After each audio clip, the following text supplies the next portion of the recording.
Saya mau ajak Anda untuk merasakan betapa pentingnya kehadiran seorang pemimpin di tengah-tengah masyarakat atau dalam sebuah negara. Itu ditentukan oleh kebijakannya, ya. Jadi pemimpin itu fungsi utamanya adalah merumuskan kebijakan, membuat regulasi yang fungsinya adalah memberikan perlindungan, kebermanfaatan, dan tentu saja memberikan kemudahan-kemudahan ya yang dirasakan oleh masyarakat. Nah, kalau kita berkaca pada soal itu, maka saya ingin mengatakan bahwa apa yang dilakukan oleh pemerintah India sekarang ini di tengah-tengah lesunya daya beli di India dengan diumumkan pembebasan pajak individu, pajak penghasilan ya, individu bagi yang berpenghasilan di bawah 270 juta per tahun ya, pajak penghasilan PPh-nya itu dibebaskan oleh pemerintah India ya.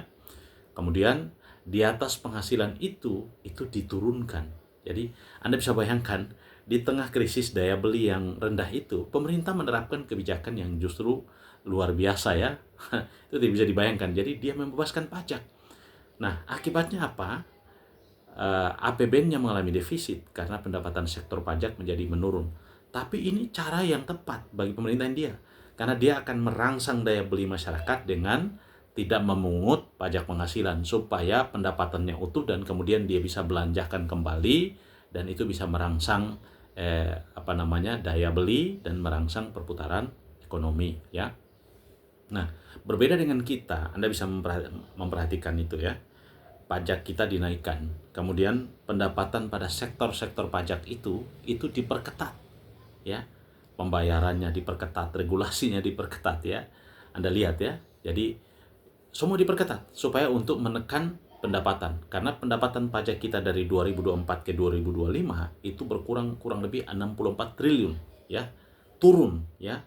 Merosot tajam. Nah, padahal merosotnya pajak kita itu karena daya beli masyarakat yang menurun. Nah, daya beli ini tentu ada pemicunya. Pemicu salah satunya adalah efisiensi. Efisiensi yang dilakukan Pak Presiden Prabowo itu sebetulnya justru menurunkan daya beli. Kenapa? Karena ketika dilakukan efisiensi pada kementerian dan lembaga, yang terjadi apa? Penghematan pada belanja publik, ya. Nah, ekonomi Indonesia itu 80% bergantung pada belanja publik pemerintah. Nah, kalau belanja publik pemerintah itu sudah dikurangi dengan dilakukan efisiensi, otomatis ekonomi menjadi lesu. Ini sudah menjadi hukum pasar. Nah, selain melakukan efisiensi, begitu menurunnya daya beli karena belanja publik pemerintah itu berkurang karena diefisiensi, apa yang terjadi? Anda lihat, efisiensi itu konsentrasinya untuk membiayai proyek hilirisasi. Kan ini apa namanya? Tidak berdampak langsung kepada masyarakat, dan proyek-proyek hilirisasi kita itu tidak dikerjakan dalam model proyek padat karya yang melibatkan partisipasi masyarakat secara langsung. Anda lihat makan siang bergizi gratis. Itu kasih lewat catering. Tidak menggunakan mekanisme padat karya yang melibatkan orang tua, wali, murid dan seterusnya. Kemudian anggarannya itu didistribusi langsung ke masyarakat untuk melalui kelompok-kelompok kerja, kemudian mereka yang mengerjakan itu supaya pendapatan mereka itu dirangsang. Justru ini tidak terjadi. Nah, kemudian Anda bisa lihat ya, selain tekanan pada itu, kemudian proyek hilirisasi. Nah, ini difokuskan. Nah, jadi APBN kita defisiensi, dividen BUMN kita diambil, tapi kemudian untuk membiayai proyek-proyek padat yang tidak berbasis padat karya. Justru proyek-proyek raksasa yang itu sebetulnya tidak memiliki benang merah dengan ekonomi sektor real, ya, tidak merangsang daya beli, ya.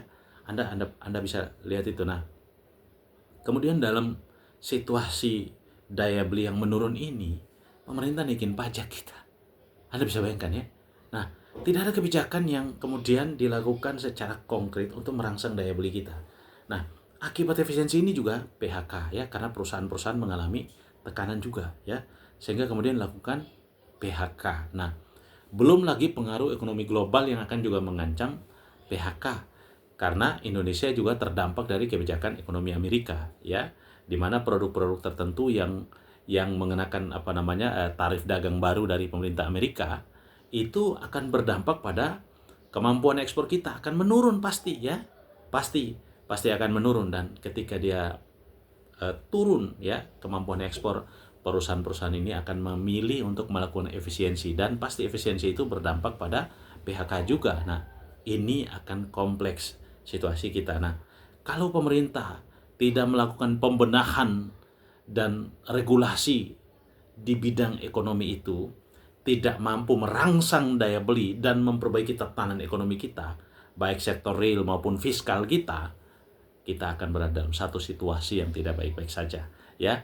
Ini benar-benar menjadi pekerjaan rumah Presiden Prabowo, ya.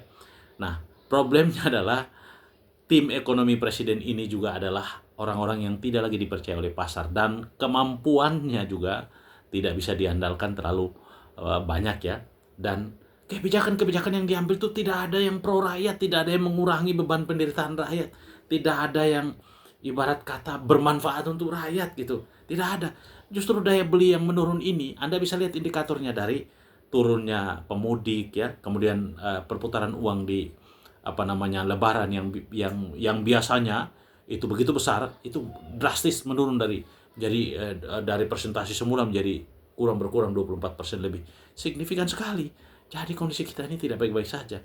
Kalau presiden menganggap ini biasa saja dan kebijakannya itu hanya omon-omon, kebijakan yang hanya ibarat katanya sifatnya hanya derivatif, kebijakan hanya sifatnya hanya mengantisipasi dengan membuat kebijakan-kebijakan sifatnya umum, dan skalanya itu tidak merangsang daya beli, skalanya itu tidak memudahkan pelaku usaha UMKM dan UKM untuk mendapatkan bantuan suntikan modal dan segala macam. Jangan berharap banyak.